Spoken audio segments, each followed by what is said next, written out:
तो इस उद्देश्य से वो वक्त से उठा अगले दिन, नेक्स्ट डे, और घोड़े पर सवार हुआ, मुंह अंधेरे वक्त से पहुंच गया, जा रहा था आश्रम की तरफ। उधर से वही संत, क्योंकि रात्रि के समय तो वो अपना सज धज कर जैसे भी कपड़ा उपड़ा लाल पीला बांध के और गया हुआ था। उस समय वो सिंपल एक सफेद धोती लपेट के और सिर के बाल मुंडवा रखे थे, उसने उस तरह फिरवा रखा था संत जी ने। गुमानी दास नाम था, वो विष्णु उपासक वैष्णु पंथ के संत थे। और उस समय ये सोन को सोन गणे मान्या करते ब्राह्मण लोग खास कर। अब वो ये सोचकर चला था कि आज मैं मेरा जीवन सफल करने जा रहा हूं, जैसा कि उसने सत्संग में सारे पहलुओं पर ज्ञान सुना था। आज मैं एक अनमोल काम करने जा रहा हूं अपने जीवन का। और सामने से क्या देखा कि एक कचकोला कति कोरा उस तरह फिरवाया आदमी आवे। तो उसने अपने मन में जोड़ जुगाड़ किया कि देख ये कैसा मनुष्य व्यक्ति सुबह सुबह टकराया, मुझे मूंड मंडवा रखा इसका। क्योंकि मूंड तकरीबन ऐसे मंडवाते थे जिसका कोई मृत्यु हो जाती, उसको अपशकुन मान्या करते। तो फिर उसने सोचा भी वापस तो मुड़ूंगा नहीं, बार बार दाव लगे नहीं। तो उसने अपने ही सोच से क्या सोचा कि चल इस सोन को सोन के अपना कुछ जंतर मंत्र सोचा। उसने क्या सोचा, घोड़े के निकट जब वो व्यक्ति आया, शीश मुंडवा रखा था जिसने, मूंड मुंडा रखे थे, बाल कटवा रखे थे, उस तरह फिरवा रखा था। उसके निकट घोड़ा रोक के और सिर में मारे, ऐसे आंगली टोले मारा, टोले बोला रे नो टोले मारे ने बोला मनुष्य तने आज जाना था मेरे आगे, मैं तो एक बहुत जरूरी काम में जा रहा था, तू कहाँ मर रहा सामने। अब वो संत उसके मुंह की तरफ देखा कि दिखे था सज्जन आदमी, और यू करे मेरे गिल बकवाद क्या करा इसने, बता शर्मट टोले मारे मेरा। अब क्या बोला भाई, संतों के साथ एक दो रोज खसनिए आया करें जंगल में। वो संत उसकी तरफ देख कर चलता पड़ा। अब वो पहुंच गया डेरे में। वहाँ एक दो चेले रहते थे, उन्होंने देखा भी कोई अच्छा अफसर आ गया, घोड़े पर तो अफसर का ही आना होता है। वो नीचे उतरा, घोड़ा वर्क से बांध कर पूछा कि भी महाराज जी कहाँ हैं। उन भक्तों ने कहा जी आ जाओ बैठो, वहाँ बिछा दिया जैसा भी बिछोना होता है आश्रम के अंदर। अभी आने वाले हैं, स्नान करके घूम फिर के आएंगे। अच्छा, वो बैठ गया। अब संत जी घूमने गए थे, इस साइड से आगे दूसरी साइड से घूम कर नहा धो के, और वो आकर बैठे, आसन था सामने, और सामने वो बैठा नित्यानंद कति। अब उनकी हुई आंख चार दोनों की। संत ने देखा ये तो घोड़े वाला वो ही है भाई जो मेरा टोले मार के गया था सिर में। अब नित्यानंद जी ने देखा ये तो महात्मा था वही जिसको मैंने रास्ते में छेड़ दिया था। अब नित्यानंद जी शर्मिंदा हो गया, नीचे न गर्दन होगी नो, ऊपर न नाड़ करी नहीं, क्योंकि पुण्यात्मा थे। घना लज जागे और नीचे गर्दन कर ली नो और चरणों में गिर गए। तो संत जी कहने लगे कि भाई देखो बच्चों, यदि कोई कुम्हार से गढ़ा लेने जाता है मटका, तो उसको ऐसे टोले मार मार देखता है खरा है खोटा। तो भाई तुमने गुरुजी को टोले मार के परख लिया, कोई बुरी बात नहीं बेटा, ये सही बात है कि नहीं बाजता। इतना सुन के और चरणों में बुरी तरह गिर गया, क्योंकि उसकी मरोड़ निकालनी थी, उसका ऐम खत्म करना था परमात्मा ने।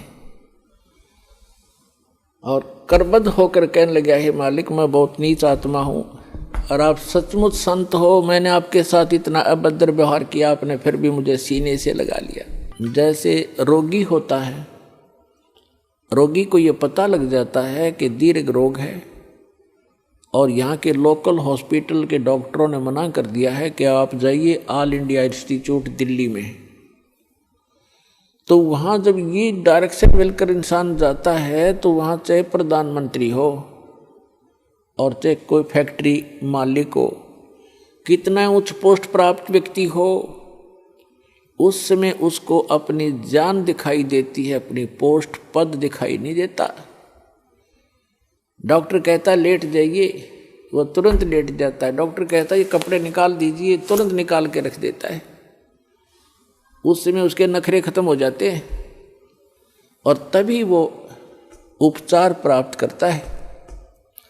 जब तक डॉक्टर के आज्ञा का पालन करता रहे, चाहे कुछ भी कहे वैसे ही, जहाँ लेटने को कहे वहीं लेटना पड़ेगा, जहाँ बैठने को कहेगा वह बैठना पड़ेगा, और कहेगा मुंह खोल, सांस तेज ले, वो सारा कुछ करना पड़ेगा, तो तभी वो अपना उपचार करवा पाएगा। तो ठीक इसी प्रकार जब आप सतलोक आश्रम बरवाला की तरफ आवे, संत मिलन को चालिए तज माया अभिमान, और जो जो कदम आगे रखे ओ हे यज्ञ समान, तो आपको इतना पुण्य मिलता है यहाँ आने का। आप क्योंकि संत है नहीं पृथ्वी पर कोई, संत मिलन को चालिए, संत की तरफ चलने मात्र से इतना लाभ है, फिर यहाँ के किक लाभ होगा वो तो गिनती नहीं हो सकती। अब जब तक अभिमान है ये प्राणी उभर नहीं सकता। एक नित्यानंद नाम के संत हुए हैं, नित्यानंद नाम के, वैसे वो ब्राह्मण जाति में जन्मे थे, लगभग 250 वर्ष पूर्व की बात है। उनका घर का नाम था श्री नंदलाल, नंदलाल नाम था उनका। उनकी माता पिता बचपन से ही मर गए थे, मृत्यु को प्राप्त हो गए थे। उनका पालन पोषण नाना नानी के घर हुआ था। उनके नाना जी जो थे, नंदलाल जी के नाना जी नारनौल के नवाब के यहाँ एक ऊंच पोस्ट प्राप्त थे। और जब ये नंदलाल जी युवा हुए, ब्राह्मण कुल में थे ये, तो इनको भी वहाँ एक तहसीलदार की पोस्ट पर नियुक्त करवा दिया। नंदलाल जी तहसीलदार थे, घोड़ा इनको प्राप्त था, बन ठन कर चलते थे। उसमें जो तहसीलदार की वैल्यू जनता में होती थी, इज्जत होती थी, आज के तो मेरे ख्याल में मंत्री की बिना होगी। नंदलाल जी का विवाह हो गया था, संतान प्राप्ति अभी हुई नहीं थी। अब कहते हैं न जाने कब भाग्य उदय हो जाता है प्राणी का। एक दिन नंदलाल जी अपने महल के, अपने मकान के छत पर, गर्मियों के समय में छत पर टहल रहा था। रात्रि में नींद आई नहीं, और उसने क्या देखा कि कहीं थोड़ी सी दूरी पर रात्रि के समय किसी के घर पे कोई संत आए हुए हैं और परमात्मा की कथा सुना रहे हैं, सत्संग कर रहे हैं। अपन आत्माओं पिछले जब से होते हैं पूर्ण हंस मुराद, ये पिछले संस्कार होते हैं जो आदमी परमात्मा की तरफ आत्मा आकर्षित होती है। उसने सारी रात सत्संग सुना, नींद और खत्म होगी। कुछ तो परमात्मा की दया उस पर हुई कि वैसे नेचुरल नहीं आई नींद, और वो ज्ञान सुना, वो सत्संग सुना कि मनुष्य जीवन किस लिए प्राप्त होता है, इसको हम कैसे व्यर्थ कर रहे हैं। चाहे प्रधानमंत्री बन जा, यदि भक्ति नहीं है तो व्यर्थ है ये जीवन इसका। अगम निगम को खोज ले बुद्धि विवेक विचार, उदय अस्त का राज मिले तो बिन नाम बेगार। सत्संग के अंदर ये ज्ञान कराया जाता है कि जैसे कोई भी राजा बना है तो अपने पुण्य कर्मों से बना है, और भक्ति नहीं करता वो प्राणी अपने पुण्यों को, जो पूर्व जन्म के संग्रहित पुण्य हैं, उसके भाग्य में डिपॉजिट करके भेज रखा भगवान ने। उनको नाश ही कर रहा है, उनको खर्च रहा है। वो अब भविष्य की कमाई नहीं कर रहा है, भविष्य के लिए कुछ आगे का डिपॉजिट नहीं कर पा रहा है, केवल खर्च ही कर रहा है। परमात्मा क्या बताते हैं? अगम निगम को खोज ले बुद्धि विवेक विचार, उदय अस्त का राज मिले तो बिन नाम बेगार। पुराने समय की बात है, अब बातें याद आती हो, पिछली कथाएं। एक 3 व्हीलर वाला था, बड़ा 3 व्हीलर जो पहले पेट्रोल के चले थे, हमारे गांव से और लाखन माजरा एक गांव है, वहां तक 3 व्हीलर चला करते थे 2। उनमें से एक नहीं आया। एक दिन दूसरे ने पूछा कि कल क्या कारण हुआ, पहुंचे नहीं। तो उस 3 व्हीलर वाले ने बताया कि कल मैं बेगार में फंस गया था, बेगार क्या होती थी कि पहले पुलिस वालों के पास ये मोटर गाड़ियां नहीं होती थी। वो किसी भी जीप वाले को या किसी टेम्पू वाले को, उस 3 व्हीलर वाले को या 4 व्हीलर वाले को सामने खड़ा कर लेते थे थाने का आगे। कहीं रेड मारनी हो, किसी प्रकार की कोई भी उन्होंने कहीं जाना होता था क्षेत्र में, तो उन्होंने पकड़ लिया पुलिस वालों ने, और सारा दिन उसको टिकन नहीं दिया। को 20 गांवों के अंदर पहुंचे, इधर उधर गए, और तेल भी उस 3 व्हीलर वाले ने अपने पल्ले से डलवाया, अपनी जेब से। तेल भी उसने अपनी जेब से डलवाया, और सारा दिन मनमाने 200 से 300 किलोमीटर का क्षेत्र तय कर दिया। आम आदमी तेनों दिखा दानो बड़ा स्पीड से चल रहा, बड़ी कमाई कर रहा होगा, कर रहा था, अपने ही पल्ले से खर्च कर रहा था। तेल का भी कमाई तो थी नहीं उस दिन। तो उसको बिगाड़ बताते हैं। तो 3 व्हीलर वाले ने बताया कि मैं ऐसे ऐसे कल पुलिस का फंस गया था बिगाड़ में, और 200 रुपये का पेट्रोल अपनी जेब तक फूंक का आया, कल कुछ चवन्नी मिली नहीं। उस समय के 200 रुपये आज के 20,000 रुपये, इतना वो खर्च हुआ उसका। तो पुण्यात्माओं, जो आज कोई भी उच्च पोस्ट प्राप्त है, कोई डॉक्टर है, इंजीनियर है, चीफ इंजीनियर है, IPS है, IAS है, जज लगे हैं, मंत्री हैं, मुख्यमंत्री हैं, प्रधानमंत्री हैं, या MLA MP बने हैं, या अन्य कोई अच्छे व्यावसायिक व्यक्ति हैं, धनी हैं, तो वो क्या करते हैं, जैसे परमात्मा उनके लिए बताता है कि अगम निगम को खोज ले, भविष्य के बारे में कुछ सोच, और बुद्धि विवेक विचार, उदय अस्त का राज मिले तो वे नाम बिगाड़े, पूरी पृथ्वी का यदि राजा हो। और तो छोड़ो सारे छोटे मोटे शासकों को, कहते हैं पूरी पृथ्वी का राजा हो और उसके पास ये सत्य भक्ति ना हो, अब उसकी चहल पहल न देखे, तो आदमी ने सोचा इस जैसा सुखी नहीं रही तो बड़ा ठाठ कर रहा है। और ठाठ तो कर रहा है, लेकिन अपने जीवन को 12 बाट कर रहा है। पिछले जन्म के पुण्यों को अपने ही पल्ले से खर्च कर रहा हो चक्रवर्ती राजा बनकर, और भविष्य की कमाई उसकी बन नहीं रही, क्योंकि वो बेगार कर रहा है। बेगार तो बेगार वाले की इनकम नहीं होती, पर स्पीड पूरी होती है। राजा का पूछकर एक छोटी सी स्टेट के चीफ मिनिस्टर का शेड्यूल पूछ लो, दिन का कितना का होता है। 6 तो मीटिंग अटेंड करेगा, फिर कोई MLA भागने को हो रहा है, उसकी चिंता में टेंशन में फ़ोन पर फ़ोन करेगा, और फिर इसी व्यवस्था में पूर्व जन्म के पुण्यों को नाश करके और हाथ झाड़ कर चला जाता है।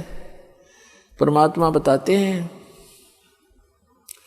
कि क्या मांगू कुछ थिर ना रहाई, और देखत नैन चला जग जाई, 1 लख पूत 1.25 लाख नाती, उस रावण के दीवान बाती।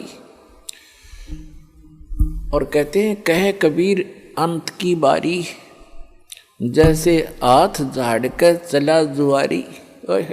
ये प्राणी ऐसे जाता है जो सतभक्ति नहीं करता, केवल इस राजपाट या इस संसार के झूठे ठाठ को ही संग्रहित करने में लगा रहता है। जैसे जुए में हारा हुआ जुआरी हाथ मसलता जाता है, खाली हाथ जाता है, रोता पीटता जाता है। तो परमात्मा कहते हैं कहे कबीर अंत की बारी, जैसे हाथ झाड़ कर चला जुआरी। ऐसे जाओगे सतभक्ति नहीं करते तो। अब नित्यानंद जी अपने मकान की छत के ऊपर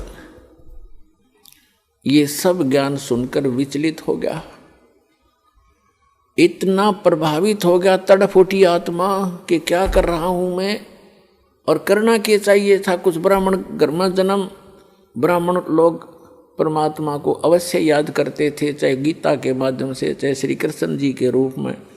लेकिन पोस्ट प्राप्त होने के बाद इस जीव में अभिमान हो जाता है। आज से लगभग 250 वर्ष पहले ब्राह्मणों की एक बहुत विशेष रिस्पेक्ट होती थी समाज के अंदर, और ये सर्वोच्च कास्ट मानी जाती थी।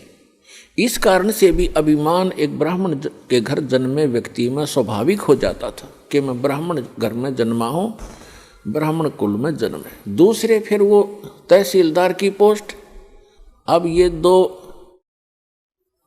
जबरदस्त बाधा उसके साथ अड़गी। एक तो ये कि हम तो जगत के गुरु ब्राह्मण, और एक सिंपल संत कहीं बैठकर कोई ज्ञान सुना रहा है और बता रहा है कि गुरु बिन माला फेरते, गुरु बिन देते दान, गुरु बिन दोनों निष्फल हैं, चाहे पूछो वेद पुराण। रामकृष्ण से कौन बड़ो उन्हों भी गुरु कीन, तीन लोग के वे धनी गुरु आज्ञा थी।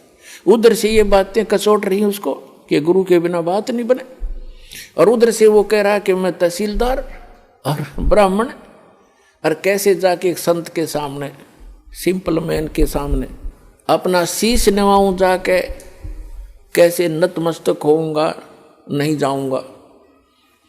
फिर वो बातें याद आती है कि कबीर हरि के नाम बिना ये राजा रसब हो, माटी लदे कुमार के और घास ना नीरे कोई। परमात्मा की वो बातें याद आती, सत्संग के वचन के भक्ति नहीं करी तो जीवन नाश हो गया।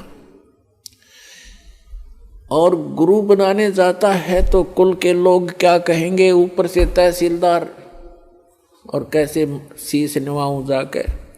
अंत में पुण्यों की विजय हुई, पाप की हार हुई।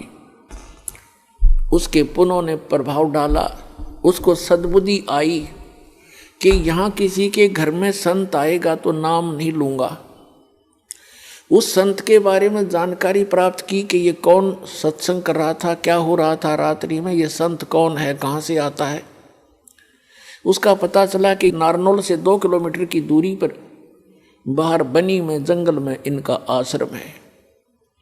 तो नित्यानंद जी ने सोचा कि सुबह सुबह चला जाऊंगा वक़्त से, उस समय तक गांव के नगर के लोग कोई नहीं पहुंचे होंगे और किसी को पता नहीं लगेगा कि तहसीलदार और ब्राह्मण किसी का चेला बन गया, और वक़्त से जाके नाम ले आऊँगा, फिर अपना भजन कर लिया करूँगा।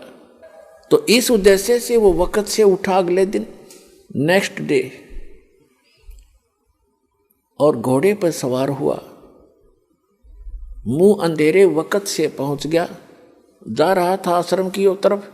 उधर से वही संत, क्योंकि रात्रि के समय तो वो अपना सज धज कर जैसे भी कपड़ा उपड़ा लाल पीड़ा बांध के और गया था। उस समय वो सिंपल एक सफ़ेद धोती लपेट के और सिर के बाल मुंडवा रखे थे, उसने उस तरह फिरवा रखा था संत जी ने। गुमानी दास नाम था, वो विष्णु उपासक वैष्णु पंथ के संत थे। और उस समय ये सोन को सोन गणे मान्या करते ब्राह्मण लोग खास कर। अब वो ये सोचकर चला था कि आज मैं मेरा जीवन सफल करने जा रहा हूं, जैसा कि उसने सत्संग में सारे पहलुओं पर ज्ञान सुना था। आज मैं एक अनमोल काम करने जा रहा हूं अपने जीवन का। और सामने से क्या देखा कि एक कचकोला कति कोरा उस तरह फिरवाए आदमी आवे।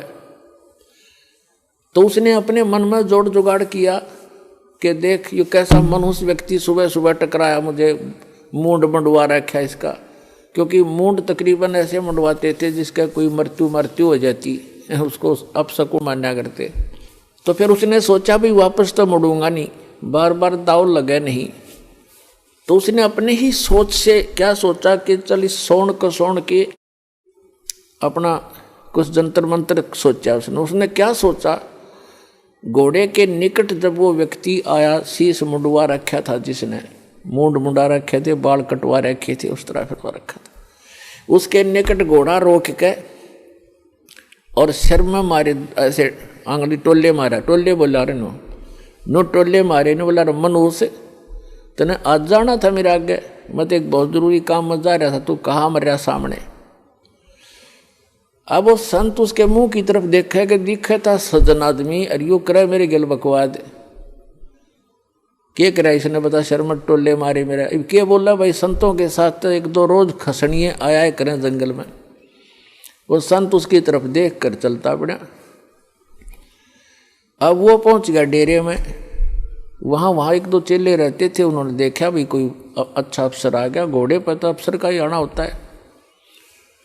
वो नीचे उतरा, घोड़ा वर्क से बांध कर पूछा कि भी महाराज जी कहाँ हैं। उन भक्तों ने कहा जी आ जाओ बैठो। वहाँ बिछा दिया जैसा भी बिछोना होता है आश्रम के अंदर। अभी आने वाले हैं, स्नान करके घूम फिर के आएंगे। अच्छा, वो बैठ गया। अब संत जी घूमने गए थे इस साइड से, आगे दूसरी साइड से घूम कर नहा धो के, और वो आकर बैठे, निवासन था सामने, और सामने वो बैठा नित्यानंद कति। अब उनकी हुई आंख चार दोनों की। संत ने देखा ये तो घोड़े वाला वो ही है भाई जो मेरा टोले मार के गया था सिर में। अब नित्यानंद जी ने देखा ये तो महात्मा था वही जिसको मैंने रास्ते में छेड़ दिया था। अब नित्यानंद जी शर्मिंदा हो गया, नीचे न गर्दन होगी नो, ऊपर ने नाड़ करी नहीं, क्योंकि पुण्यात्मा थे। घना लज्जा गे और नीचे गर्दन कर ली नो, और चरणों में गिर गए। तो संत जी कहने लगे कि भाई देखो बच्चों, यदि कोई कुम्हार से घड़ा लेने जाता है मटका, तो उसको ऐसे टोले मार मार देखता है खरा है खोटा। तो भाई तुमने गुरुजी को टोले मार के परख लिया, कोई बुरी बात नहीं बेटा, ये सही बात है कि नहीं बाजता। इतना सुन के और चरणों में बुरी तरह गिर गया, क्योंकि उसकी मरोड़ निकालनी थी, उसका एम खत्म करना था परमात्मा ने। और करबद्ध होकर कहने लगा, हे मालिक मैं बहुत नीच आत्मा हूँ, और आप सचमुच संत हो, मैंने आपके साथ इतना अभद्र व्यवहार किया, आपने फिर भी मुझे सीने से लगा लिया। अब नित्यानंद जी के और हृदय में यह बात गहरी उतरगी कि भी सचमुच संत है, नहीं तो धमका देता, भगा देता, और नाम भी देता तो हृदय से ना देता तो मेरे आना भी विफल होता। तो संत ने कोई दुख नहीं माना, कोई बात नहीं बेटा, आपका उद्देश्य गलत नहीं था, मैं समझ गया था। जब तुझे यहाँ देखा तो मुझे आइडिया लगा लिया ये आदमी नेक है। ये कह ये रहा था कि मैं जा रहा हूँ शुभ काम के लिए, तू आगे काम मर गया। तो उससे भी उसने आइडिया लगा लिया कि आदमी खास है और प्यासा है भगवान का। तो नित्यानंद जी ने दीक्षा ले ली, और दीक्षा लेकर के फिर उसकी पत्नी ने विरोध शुरू कर दिया। इतना विरोध कर दिया कि उसको ये डर हो जाता है इन बहनों को अज्ञान के कारण कि कहीं ये घर ना छोड़ दे। लेकिन साधु संत जो होते हैं वो घर छोड़ने की नहीं कहते, और जो बुराई छोड़ कर भक्ति करने को कहते हैं। लेकिन उसको जैसे भी आसपास की औरतों ने भी पट्टी पढ़ा दी, ये तो बाबा बनेगा, ये तो घर छोड़ देगा, इतनी भक्ति करता है, रोज आश्रम में जाने लग गया। तो उसने उसके गुरु जी को भी अभद्र व्यवहार कर दिया उसकी पत्नी ने। तो उसने नित्यानंद जी ने देख लिया एक दिन, तो उसने प्रार्थना करी परमात्मा, या तो ये मार्ग नहीं याद दिलाना था ठीक से, अपने डले ढो रहा था, कर्म फोड़ रहा था, फोड़ लेता। और हे परमात्मा भी अब बात बन के खड़ी होगी, या तो इसने सद्बुद्धि दो, ना इसकी माटी संगवा लो परमात्मा, या तो इसको सद्बुद्धि दो कि ये भी मेरा साथ दे, भक्ति करे, अपना कल्याण करवा ले, और नहीं तो दाता इसने वापस ले लो, तेरी आत्मा ने, मुझे जरूरत नहीं संसार की। अब कुछ दिनों के बाद क्या हुआ, 5-6 महीने के अंदर ही उसकी पत्नी बीमार हुई, मृत्यु को प्राप्त होगी। उसने घर त्याग दिया। और यहाँ हरियाणा के अंदर एक जटेला जोड़ है, 4-5 गाँव की सीमा का ज्वाइंट है, इकट्ठा के वहाँ जंक्शन है, वहाँ एक बड़ा जंगल सा था, उसमें रहने लग गया। अपने आत्माओं उस समय उस नित्यानंद जी को जब ज्ञान हुआ, उसका नाम नित्यानंद रख दिया उस संत ने, नंदलाल से बदलकर, तब वो नित्यानंद नाम से प्रसिद्ध हुए। तो नित्यानंद जी ने फिर क्या कहा है कि ब्राह्मण कुल में जन्म था, मैं करता बहुत मरोड़, और गुरु गुमानी दास ने दिया कोबद गढ़ तोड़।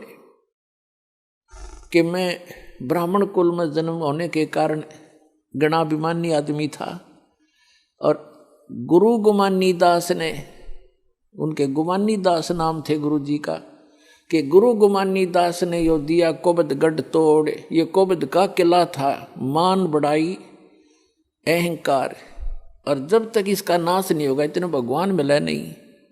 सिर सौंप्या गुरुदेव को, सफल हुआ ये शीश, नितानंद इस शीश पर आप बसे जगदीश। अब क्या बताते हैं, नित्यानंद जी कहते हैं सिर सौंपया गुरुदेव को और सफल हुआ ये शीश, नित्यानंद इस शीश पर आप बसे जगदीश।